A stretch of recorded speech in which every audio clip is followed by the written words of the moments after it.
welcome to a Campus Green episode presented by Subject Baseball, where we talk all things baseball because the subject is baseball.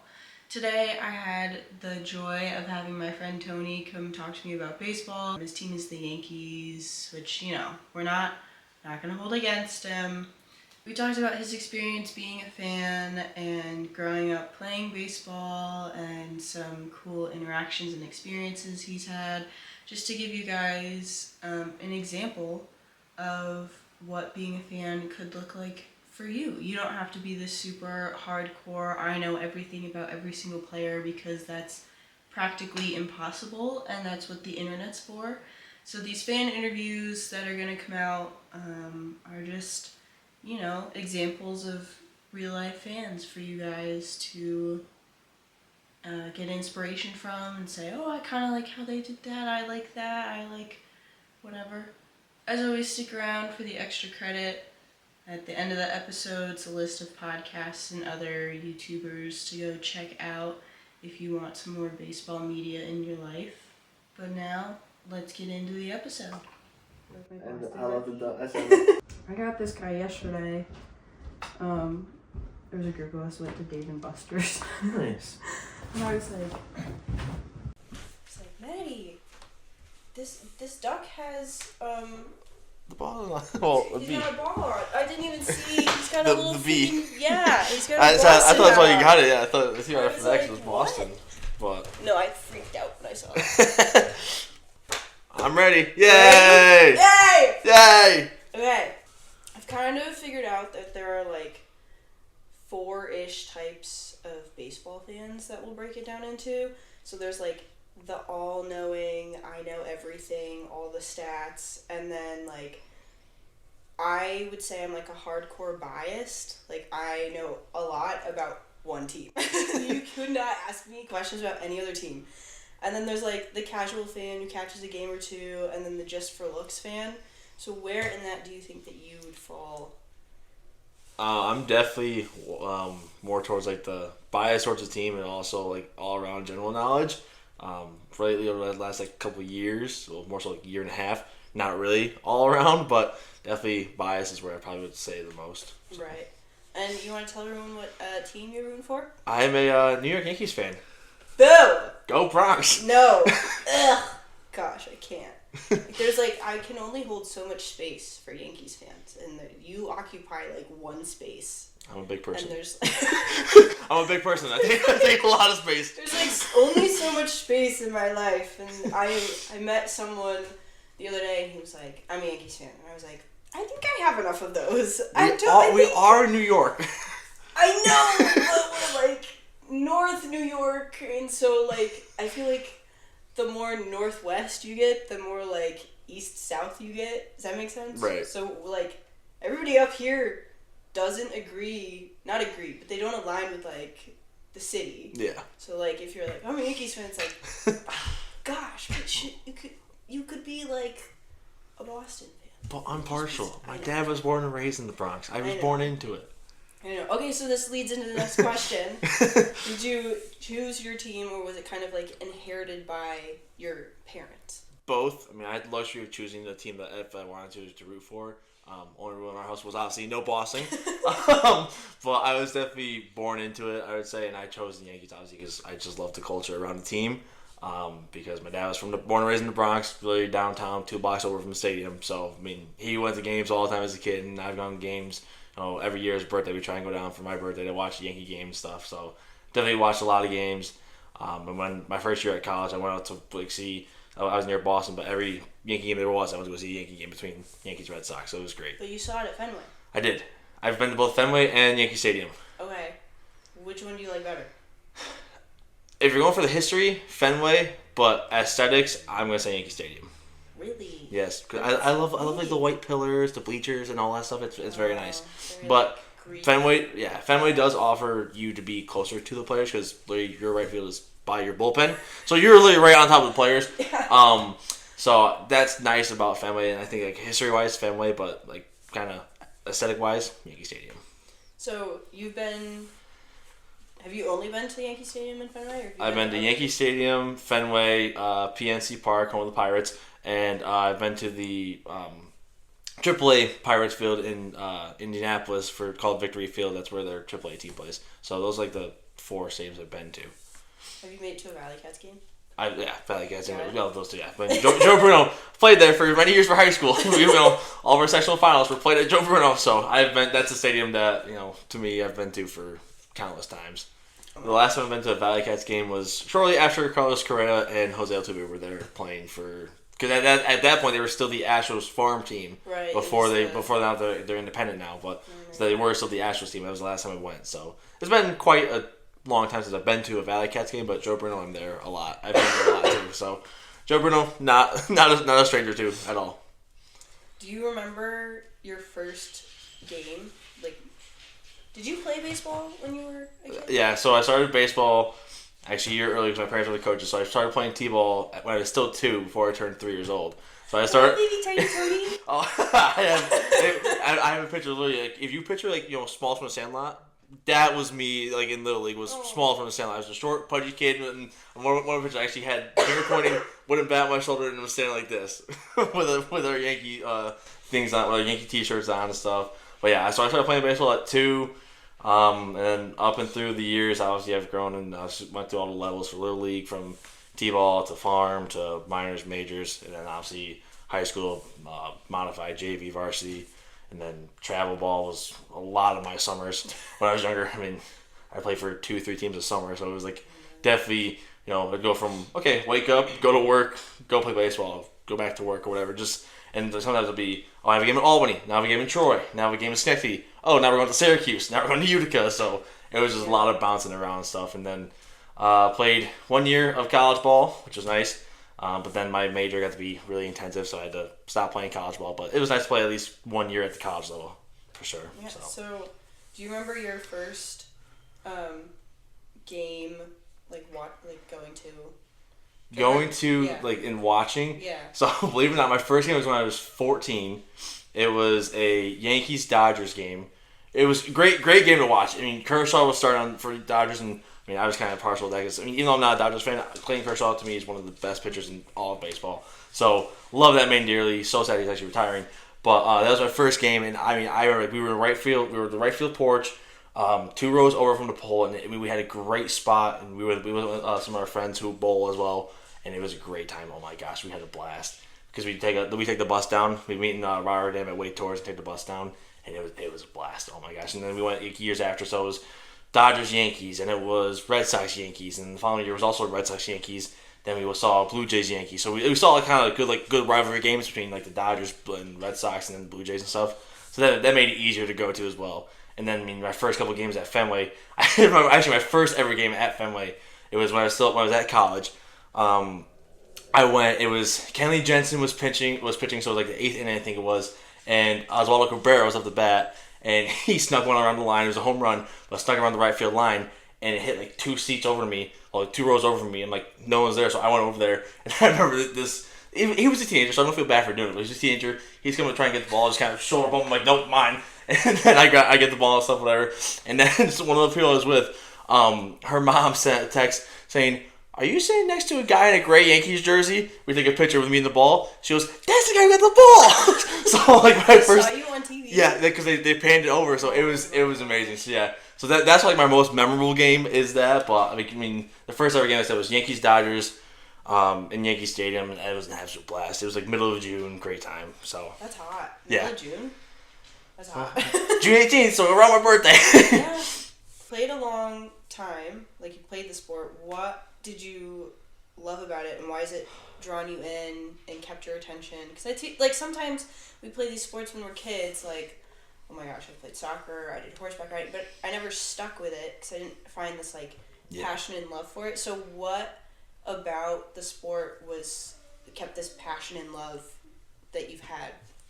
I think for me my dad was a big part of it because my dad loves baseball. And also where I'm from, we're such a small town that literally every kid in the spring, at least when I was growing up, you were playing baseball. The Little League Park was the place to be on a Saturday.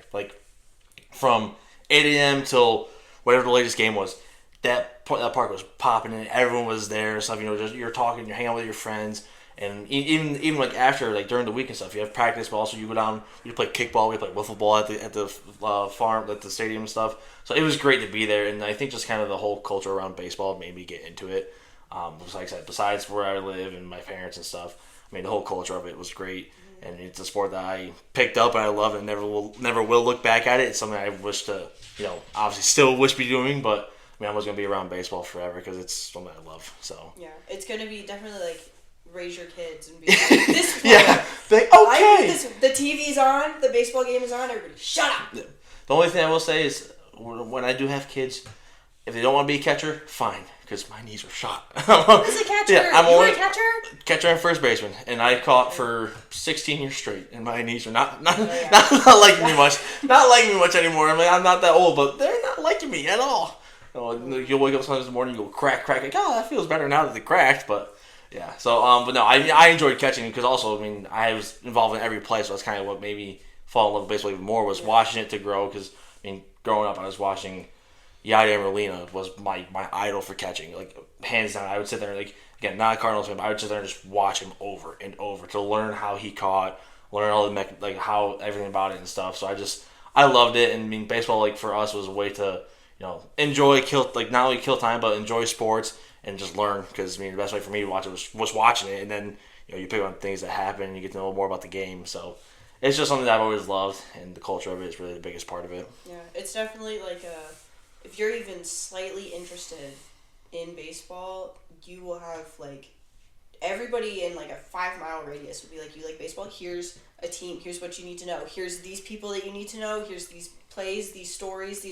It's especially from like this past summer where I deep dove. I made it my personality pretty much.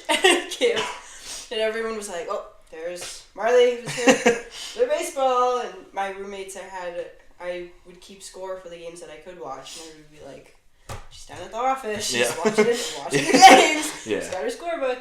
But it's definitely, that's one of the things that I love about it is the community aspect of it. And like we all just kind of sit for 9 innings and we watch these guys. And they play this sport that they've loved since they were a little kid, and it's like sacred and holy for us. So I think that's part of it too. Is like the people that you meet through the baseball community and stuff, and through baseball is just amazing. Like I've met so many people from across the country and even the world. They're just by going to the games, whatever. Set to have a random conversation with someone who's 2 rows behind you or right behind you.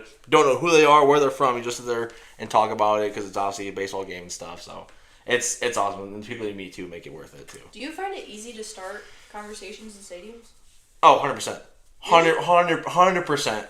Like, if something happens, you'd be like, oh, didn't agree with that, and then boom, just takes off right from there, saying, no, I didn't agree with that either, or I did, whatever, and just, it takes off all the time. Like, I love it. Like, for me in stadiums, it's so easy to just start conversations, because you have to look left, right, or behind me, or even in front of me, and just just say one word, and we'll start our conversation. That's how it is. I don't know if I can do that. I think I'm too introverted and shy, but I remember there was this one. I went to a game with Emily, and we're over on right field, like right by the bullpen. Mm-hmm. Someone behind me is like recounting Jaren's story, to his family, and he's like throwing in these details that like, when you tell like someone has definitely seen like a commercial for a documentary, but you watch the full thing, and he's like throwing in these details, and I'm sitting there, and I'm like, Emily. And it doesn't help that Jaren's my favorite player. And she's like, it's okay. She's like, we'll talk about it later in the car. You can yell about it later in the car. I was like, these details are wrong. He's just... They're not right. I was like, how could you do this? And she was like, you're okay. So that I think would have been a moment for me to turn and be like, hey, actually... But I just don't... I don't know. I think maybe if I went to more games, I could start conversations. But there was a moment we watched where these 2 like older guys, they were season ticket holders. Mm-hmm. So and this other lady came in and she was in a wheelchair, and so she needed the handicapped seating or whatever. And so she's right next to these like big burly like Boston guys. And they're like, "Hey ladies, how's it going?" Yeah. Like what? And we were like, "What's gonna happen?" Like, and they were like, this whole row is like season ticket holders, so we're all like a little family or whatever. Yeah. And they like welcome these 2 ladies in, and I was like, that's what I want to be here so much, that I like know the people on either side of me. Yeah. And it was great to witness. But so far have not started any conversations. Yeah. I get a little shy. Is there any advice that you have for people who might kind of be like looking to get into sport, hey, I saw this, but I'm not really sure. Like, any advice if they're scared to kind of like step into the baseball waters? I would just say either I would have to say go to a game first before you make up your mind, because you can watch games all you want on TV, but it's not the same as being at a game. So even if it's single A, double A, or triple A, it doesn't have to be a pro game. Just any form of well-developed baseball. I mean, it can be, I know because we're up here by, Albany Capital District area. We have the PGCBL, which is the Perfect Game Collegiate Baseball League. So that's all like the college kids who are off during the summertime come up to teams in the area and play college baseball, play in a collegiate league and stuff. So even if you go to those, just kind of see feel the atmosphere of a game. I would say that's the easiest thing to do is just go to any sort of game just to kind of see and feel it out and stuff. Because like I said, to watch baseball, watch all nine innings on TV, you have to be fully invested into a team and to the sport because you have to love it. But to get into it, it's just find just a team, like a random game. Like, hey, let's go watch the Albany Dutchmen or the Amsterdam Mohawks or the Mohawk Valley Diamond Dogs and just something like that. Or go watch a Valley Cats game and stuff and just kind of see the whole atmosphere and stuff of it, because the pace, the tempo, and just kind of how interactions are. Because even they do somewhat fun stuff with the crowd. They'll have the relays. They bring the kids out to run the bases, all that stuff. So you kind of see that, because even at a program, you have seventh inning stretch. You have all these fun little things they do, in between the innings and all that stuff. So you gotta get to see the whole culture of it too, which is nice. So just going to a game is the biggest thing for sure. Do the Yankees have Fenway does Sweet Caroline during the seventh inning? Do the Yankees have a song for the seventh inning? Seventh inning is God Bless America. That's when we do ours. And then because that's what we do our seventh inning stretch, we have someone either play, sing, or we just play the recording of God Bless America, and we all stand up and sing that. And then obviously if we win, it's New York, New York by Frank Sinatra. And at that point, even though the game's done, 90% of the stadium will still stay around, and you'll just hear everyone just start singing New York, New York from the top of their lungs, and it's a great part. I have countless videos of me and my friends when we done on the bus tours and stuff. I'll just walk around the stadium, just singing that song on top of our lungs because the Yankees won or whatever, and just we're going through the stadium just singing it, and it's a great time. But yeah, during our seventh inning stretch, we do God Bless America. That's so patriotic. Yeah, I feel like ours is a lot more Yep. Down and dirty. I mean, it's Neil Diamond. It's all right. Yeah. Well. Yeah. But. Yeah. It's definitely not as. It's patriotic in our own way, but it's not America patriotic. Yeah. It's we're gonna sing this song that we have sang. Did you have a favorite moment that you've watched on TV? Oh gosh. Or at a game, or one that you're I saw this with my own eyes. The moment I saw with my own eyes, it was Judge's second year as a Yankee, I think. Yeah, I think it was second year. They were playing Boston, and he hit a walk-off home run against them. So that was something that was memorable. Seeing Judge, who's now the captain of the team, come in as a rookie and just slam home runs and stuff. But walk it off with a home run, that's always fun to see.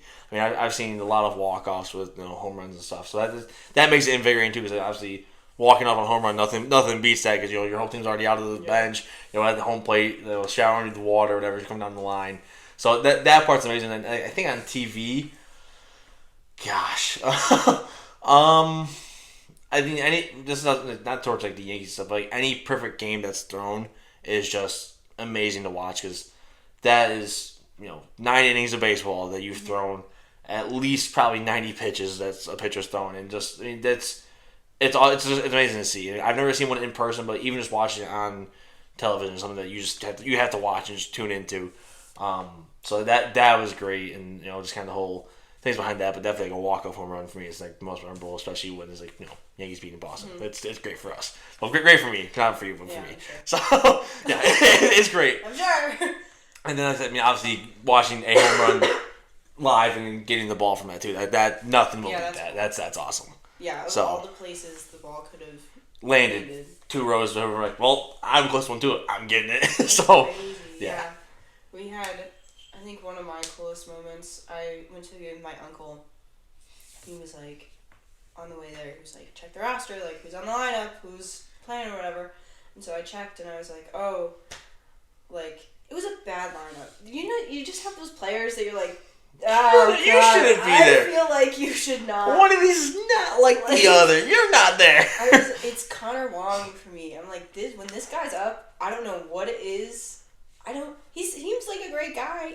I don't know. But I was like, oh, Wong's playing, and Jaron wasn't playing. Yeah. And I was like, what the heck, man? And we get there and watch the game, and I think it was like inning 7 or 8 maybe, and they threw Jaron in for a pinch hit, and he got a home run. And my uncle was like, they freaking knew. You showed up, and they knew to put him in. And I was like, well, my first game back, like, you can't not have him hit.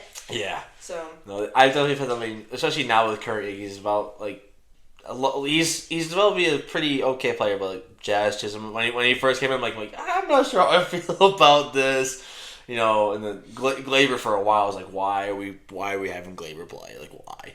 But no, I mean, you're gonna see that too, because I mean, as players go through their career, they go up, and I mean, everyone has it. They go up and down. They have slumps and all that stuff too. But it's like sometimes it's just like, you should not be playing when you're in this bad of a slump. Just sit out for a week, please. If I was the manager, I would not be putting that one in. I'd take him out. You know.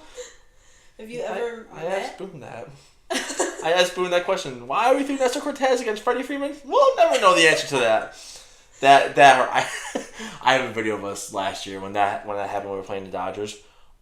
Just utter disbelief. Like, I'm sitting next to one of my friends. He's also a diehard Yankee fan.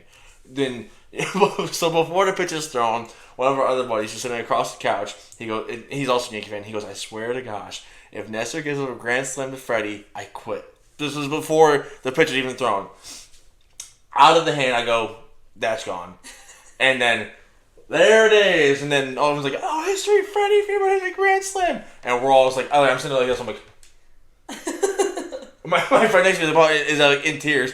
The one across the couch slammed his barbell down. I'm like, so that's something that I'm like, don't ever know why we put him in, but we did. Have you ever met any players or had any cool experiences like that? Meeting players.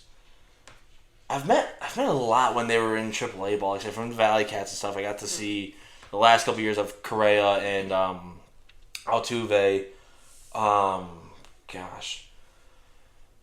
Ian Anderson, because I used to go to like catch him work at Hainer Sports Bar in Clifton Park, and Ian Anderson, who was a Shen graduate, now played for the Atlanta Braves and stuff. So obviously, you know, once he signed his contract, that was awesome. Me to say, oh, I actually knew the kid before he signed the contract. But like really like big name guys, not many I've met personally, like not many current ones. So I actually work at a gym in Cooperstown, and we host the Hall of Fame induction every year. So not this past summer because I was at camp, but the summer before, it was around induction time, and it was great because like, everyone comes in. It was the year of Adrian Beltre getting inducted, Joe Mauer, Jim Leland. It was that entire class. Great class. I'll never forget it. I was in just doing my lap around the gym and stuff, and because my boss at the gym, he chauffeured some of them, so he chauffeured. He didn't tell me he was doing this. Chauffeured them, and in walks like these 3 guys in suits and stuff, and I mean I didn't really recognize them by like right off the bat. I'm like, okay, who are these guys and stuff? One goes, hey, Roger Clemens. I'm like, huh? Oh. I'm like, hey, I know your name. I'm like, so Roger Clemens came in, Piazza came in. And the third one, who was actually in the bathroom, Jeter walked in. I'd be like, "Are you sure?" Yeah, I'm like, I'm not drinking. Like, I'm not like asleep, am I? Like, I'm like sitting there, like mute, like no words coming out of my mouth. Look like him. Yeah, like I kind of. And then the best part was later in the week. You'll enjoy this one too. In comes Beltre with Big Papi through the gym. I'm like, you're telling me and. Those two together are some of the funniest people in the world. Oh my gosh. They will make you laugh until you are crying. They are hysterical. Again, like I wasn't invited to it and stuff. My boss had to go to Adrian Beltre's kind of like after party for the induction and stuff. Oh my god. He goes, I couldn't stop laughing. He goes, I was dying. I was in tears trying to drive the car just 2 miles. He goes, I couldn't stop laughing. It was hysterical. But yeah, so I mean, I had like not many current players, but definitely working there, I was able to see some pretty big name former players, which is like nice to see. But not really many current ones. I definitely do want to meet a couple. Like I want to meet Judge. Would love to meet Adley Rutschman. I was a fan of his in college when he was at Oregon State, so loved him. I mean, unfortunately, went to the Orioles, but it is what it is. So, but yeah, not many current ones, but a lot of kind of older and former ones, sure. Yeah. So, me and Emily are going to Fenway Fest next week. Oh, nice. So we were talking today, and I was like, oh, I don't know, like, you can pick whatever tour or panel you want to listen to or whatever. And she was like, I feel like you are not absorbing the fact that we're going to meet players. And I was like, I don't think I am, because we were both like, why is Marleigh not more excited about this? Yeah. And then she like sent me a link for me to like read what was going on, and I was like, there's panels and there's tours and I can walk around the clubhouse at Fenway, and I was like, there it is. I need a little bit. Light bulb. She was like, and there's like this huge list of like guys who are gonna be there, and so Jaren's not gonna be there, but Story is gonna be there, and that's my dad's favorite player. So I was like, might have to talk to him. Might have to go get a picture with him. Did you have a least favorite moment where you were like, man, I wish that didn't happen?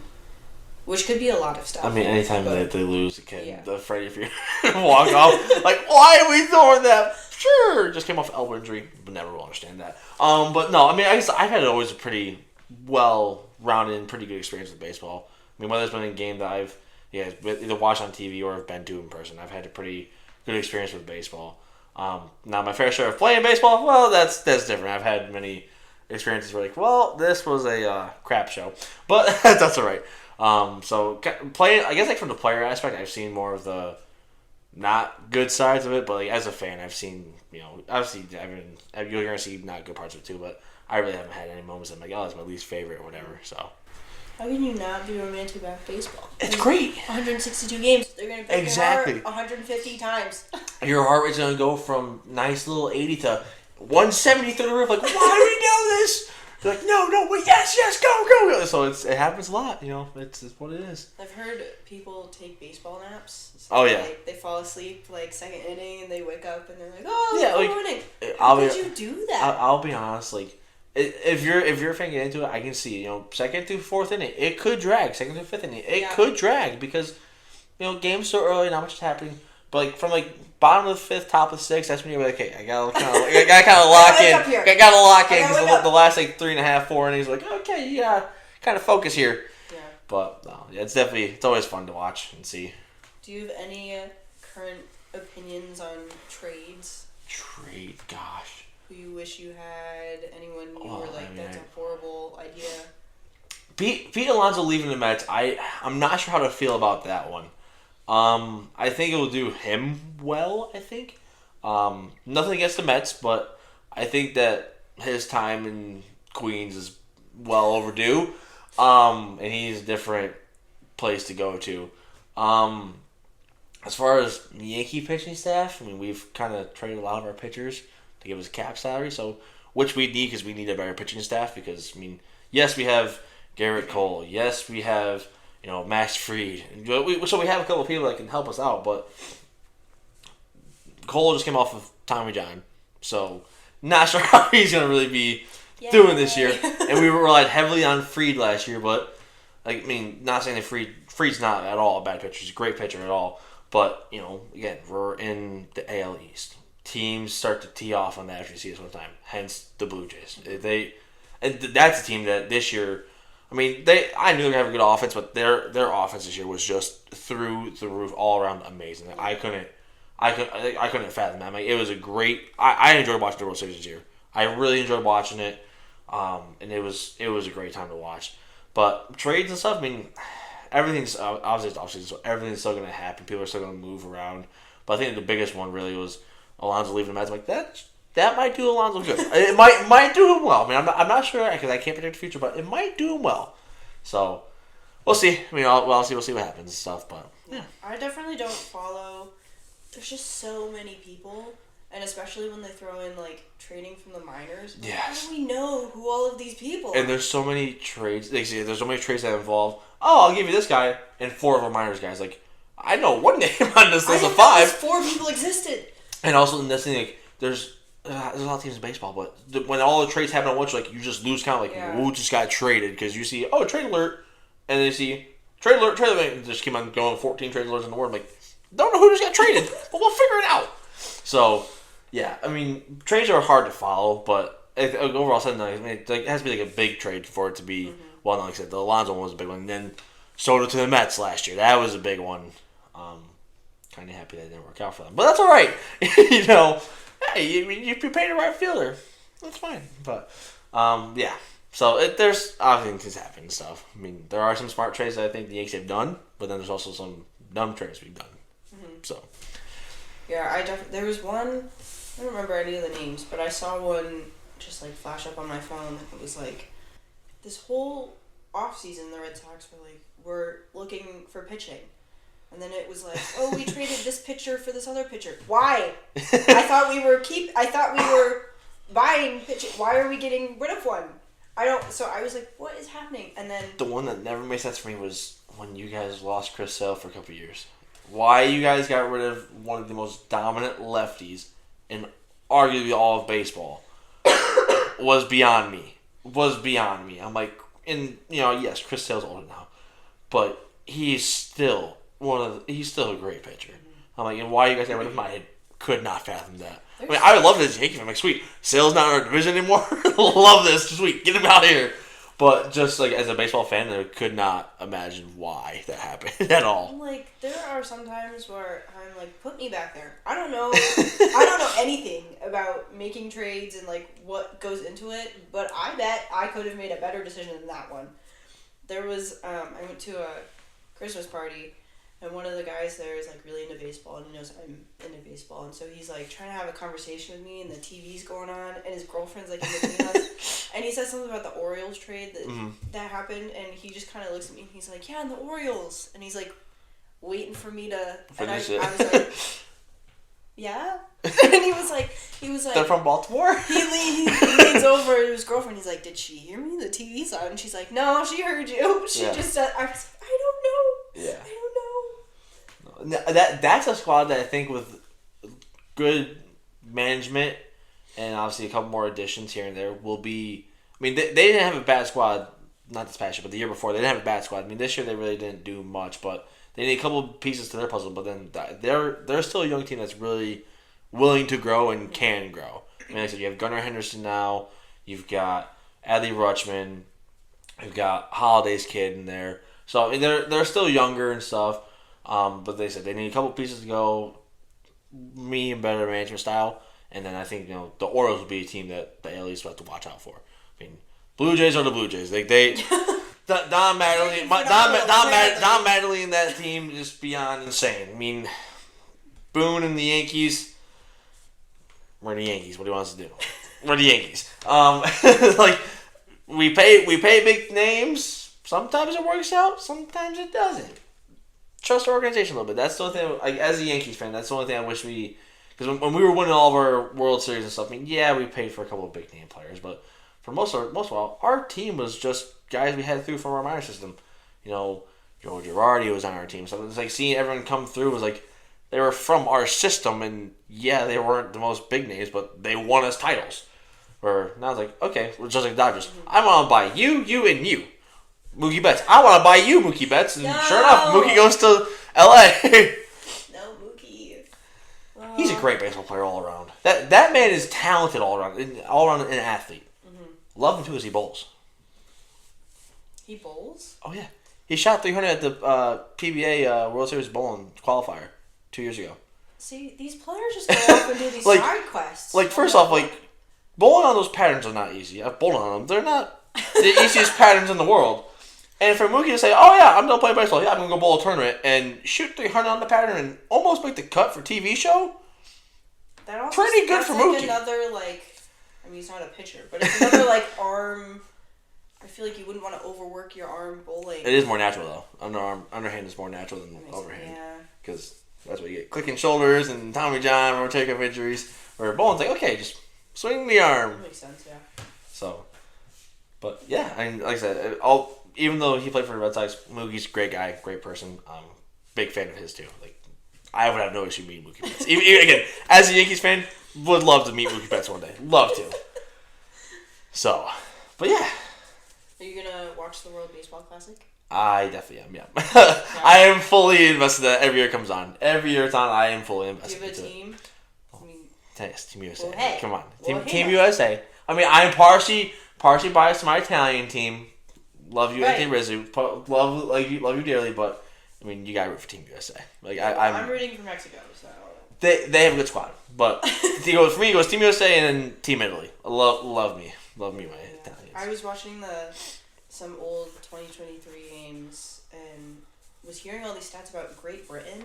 Yeah. And how they don't have hey, these guys are phenomenal, and they don't have at that point they didn't have a year-round stadium and fields and equipment to play on, and I was like, how did they even get here? Yeah. If you don't have the U.S. and the tropical countries, they have year-round facilities or the weather to be able to play, and it was incredible that this whole team of Great Britain guys was playing. Well, for me, the biggest team that surprises me is always the Netherlands.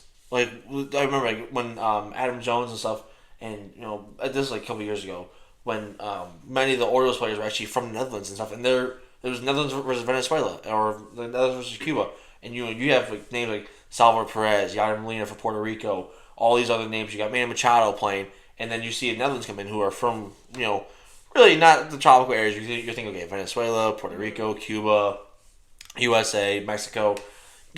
Every year they're your front runners to win the Classic. Mm-hmm. But then you get teams like you said, the Netherlands come over who are they? Who are they? What are they doing here? Who are you? And you see a couple of guys who are just okay, just look like average people, and then they can play really good baseball.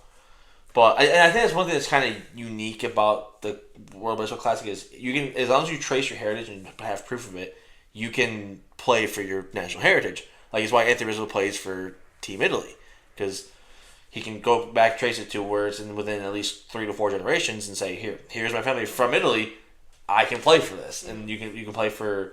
I forget you have to apply for citizenship or whatever it is. It's either apply for citizenship or I forget what the other thing is, but you have to apply for something, and after that you can get approved to play for that team as long as you obviously have documentation that you say, okay, here I'm within 3 or 4 generations of being this heritage. So that's always fun to see kind of where every MLB player is really from, because it sets it apart, saying, okay, well, here's our Team USA guys, but then didn't know they were from here or have heritage from here and stuff. It's nice. Yeah. I think our MLB teams are such melting pots. So the World Baseball Classic is a nice chance for them to be proud of their country and be this is where I'm from, this is where my family's from, kind of thing. But yeah, the Great Britain team, I don't know anybody.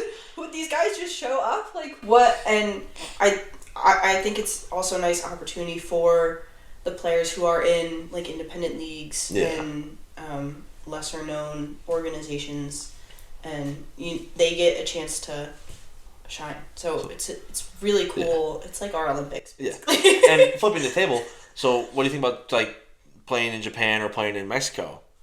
What you think? Trevor Bauer plays now in the league in Mexico. He's part of the where are they? They're Diablo something.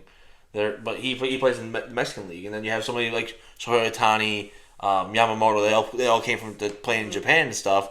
So kind of, I think it's easy to see how each leagues are different, and how some guys they leave the MLB and go play in these leagues, or vice versa. They can leave those leagues and come play in the MLB. So it's nice to see. Also, there's so much talent in those leagues that you don't realize, because they're not broadcast. Yeah, they're really not broadcasting and stuff. So it's weird to say, oh well, we have 4 guys coming in from the Mexican league this year, or 4 guys coming in from Japan. Okay, we'll see how it is. Yeah. Again, Yamamoto is disgusting. So and so is Shohei. So it's worked out well so far. I can't complain. And that to me stems back all the way to Little League, with Little League World Series, when you have the USA bracket, split into the Southeast, Southwest, and all that stuff. But then you have the international side where you have the Caribbean. Then you have your Great Britain teams. Then you have your Japan. You have your teams from Japan. And you have your your team from Asia and all stuff. And you kind of see how each culture of baseball is brought together or not and stuff. So I think that's kind of cool. That's what kind of stems those leagues and stuff. But it's cool to think about and see how those leagues play into the MLB and wherever it's from. So Yeah, the old games they had, it was like the first year that Masataka Yoshida was Yep. playing, and the announcers didn't know how to say his name. Yeah. They were like pronunciating the wrong like syllable or whatever, and I was like, that's so interesting to see that. Like only a few years ago, like you basically had no idea who, you couldn't pronounce his name because you didn't know who he was, and now he's on the Red Sox, so everyone like knows who Masa is. But one of the biggest things for that for me is Ichiro Suzuki. First, like when he first came over, everyone's like used to seeing like the last name on a jersey, where his was Ichiro. Like it's such a different culture and stuff. But then for me he was. Obviously I know there was players before him, but he was one of the more mainstream ones, especially when we were still growing up and stuff. It was towards later in his career, but Ichiro was a face that you say okay, who's your favorite international player? Most people say Ichiro, and I mean great baseball player all around. But I think he's one of the ones that really kind of shifted that. Say, well, hey, let's get players in there from all over and stuff. I'm gonna take the spotlight and I'm gonna put it over there. And then we're gonna go wee. Yeah. Oh, that's great. Oh my gosh, I'm so excited. Okay. Is there anything I didn't ask that you want to share? Anything you want to plug? Anything you like? I don't know. That's all my questions. So. I don't know. I mean, baseball's fun to play and watch. I mean, I'm again slightly biased towards that. No. Don't know why. But no, it's something that's always been fun to me. And like I said, even now, even though I don't play for college, I still am around it. Like, I'm going for athletic training. So this spring I'll be with our baseball team at SUNY Cortland. So I get to be around it and still obviously help out here and there and stuff when I can. Cause, I still bring my gloves and stuff to college, so I can still throw every now and then and all that stuff. So I still I'm still around it. It's not like I'm ever going to give it up. It's just nice. No, it's weird. It's weird as a little bit because to see it through a coaching and training lens than it is actually a player view. Because for so many years I was the player. I would say, okay, now I have coaches and all the staff telling me what to do. But now it's like, okay, well, I'm going to be part of that staff to say, here's what you're doing. So it's weird to see that change, but it's definitely something that I love to always be around and always will be around regardless. But I really have nothing really else to kind of go about. I can talk about playing baseball for hours and for days and for weeks and stuff because through all my experiences playing tournaments, high school, and all that stuff. But it's always just something fun to be around and always watch. If you're watching a game, it's a high stake game and someone wins or a rivalry game. Those are always fun to watch. Anytime it's a Boston Yankee game, it's just fun to watch because you want your team to win and stuff, but just at that point, you have to, the first couple of innings you're just taking the atmosphere. You're taking in the the culture of it and all that stuff. Yeah, I remember the first time I went to Fenway for Yankees Red Sox and stuff. It was great because I was sitting in a row. Like my friends I was with, they're all Boston fans, and my buddy was from New Hampshire and stuff, and everyone's kind of from Massachusetts, so they're all Boston fans. And you got me the solo Yankee jersey in the row, like Boston, Yankee, Boston. Like it was great, and like it was funny and stuff. And obviously embedded in the culture, you got people like oh, take it off, you shouldn't be here, blah blah blah. It's a Yankee thing, boo, and it's ugly, whatever. And it's just you should really just don't take it personally because it's obviously part of the culture and stuff. But then it's just funny to I think my most fondest moment. I was sitting there. It was I think it was seventh inning. I was sitting there and stuff.